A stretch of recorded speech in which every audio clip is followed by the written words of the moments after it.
we need the body to do some pretty cool things physically for us to be able to put ourselves in the positions that we see this attacker from Holland get into.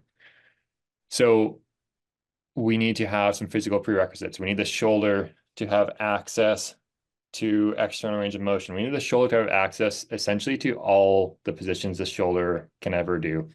We need it to be really good overhead. We need it to be really good in internal rotation. We need it to be really good in external rotation. We need to be really good coming across the body. We need to be really good going away from the body. We put the shoulder through a lot of different positions as we attack. So we need to have access to these things as a prerequisite for us to get there with high velocity and with sustainability. So access refers to what range of motion we have ownership over. So this isn't just like our banded internal external rotations, but actually developing ownership over external rotation, ownership over the shoulder flex position.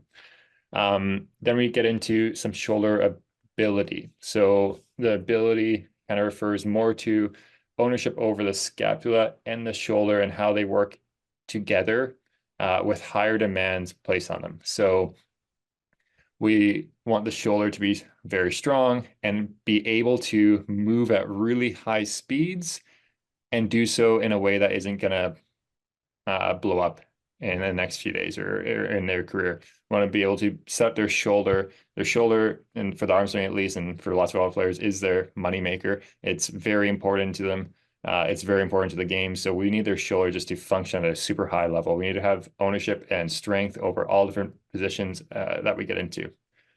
Then rotation is such a big technical component of the arm swing that we want to get athletes better at. And simply, we need to physically be able to rotate slow with control, then faster and more powerful and with more strength. We need to get the full spectrum of rotation happening in the body. We need to get the full spectrum of being able to separate what the hips and shoulders are able to do without them working all together at the same time.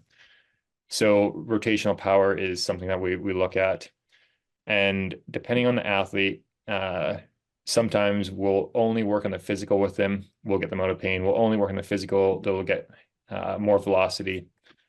So this video is just a sped up example of how we might prepare a volleyball player to start working on the arm swing. So we start with some groundwork, getting some access and rotation and getting some access in the shoulder. Now, if you have a pull-up bar, we love getting up on there. And if you follow us on Instagram, you'll learn why.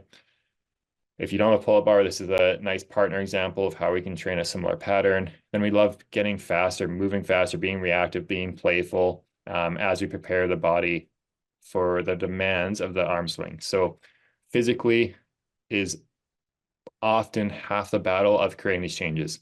We need athletes to be stronger and have more ownership over the range of motion that are specific to the arm swing. That is full ownership over their shoulder and full ownership over their ability to rotate.